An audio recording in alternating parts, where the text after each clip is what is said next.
This is the program that we had in the last video, but in the program we pretty much typing everything, actually typing everything by ourselves.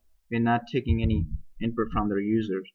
So in this one we're gonna see how to take input from the user. Actually, when you run the program would ask user to give some input, and then we can use that input. And in this one we use the command input, which actually uh, ask user, and whatever we type over here, it would show it at this on the screen, same in the exact way. So for example, I'm say enter your name. So what this whole thing gonna do, it would first of all it would print this thing on the screen, and a cursor would start blinking in front of it, and then whenever a user type and then press enter, the value would go to A. For example, if a person type a name, and then the name should print over here in front of A, because A would contain the value. So I'm pressing F5 to run the program. There are some results from the last program. So it's saying enter your name, and I'm typing Kazan. I'm pressing enter, and I can see the name over here. Let's try a different name. Let me close this window and open a new one. So again pressing F5, because I don't need to make any change to change the name, because it's gonna ask me when it runs. So I'm saying John. I'm pressing enter, replace the John at the place. So similarly we can get a number as input,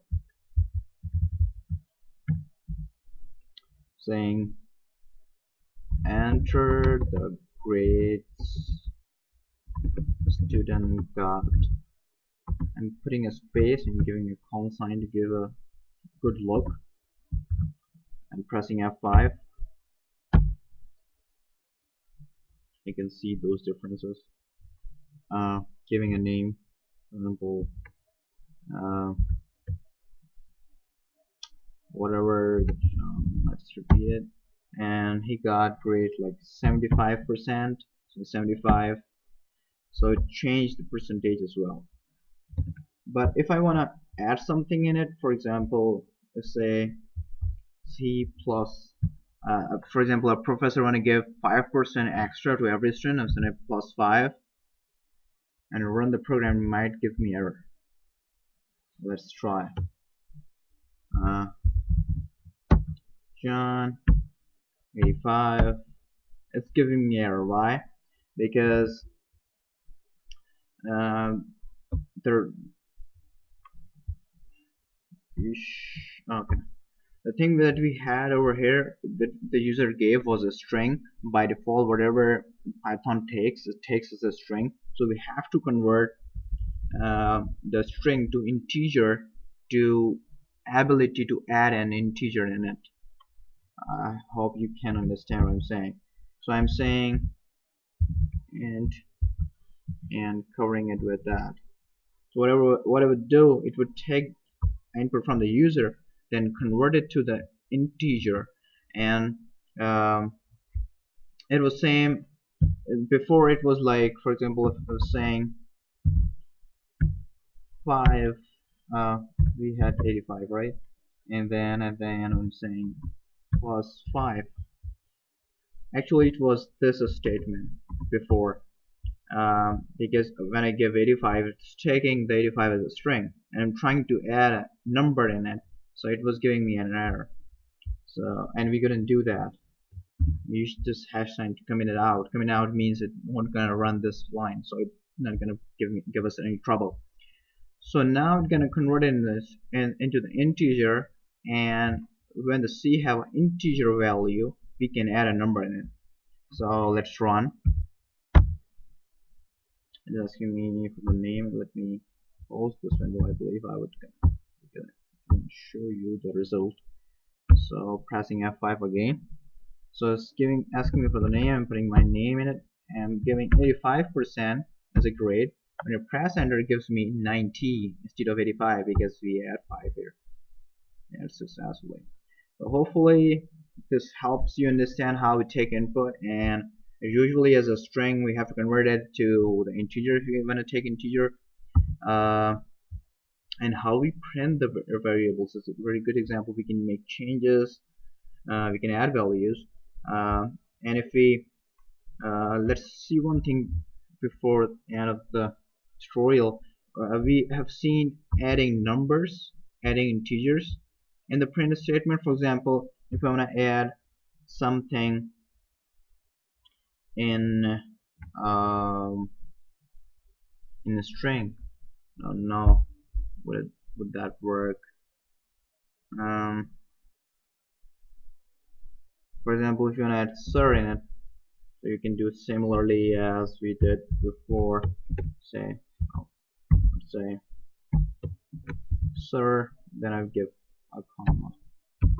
So it would add sir in it, so we don't need to do anything like that. But we would learn about concatenation somewhere else program, which tell us how add things uh, in a variable. For example, if you don't want to put sir over here, put it in.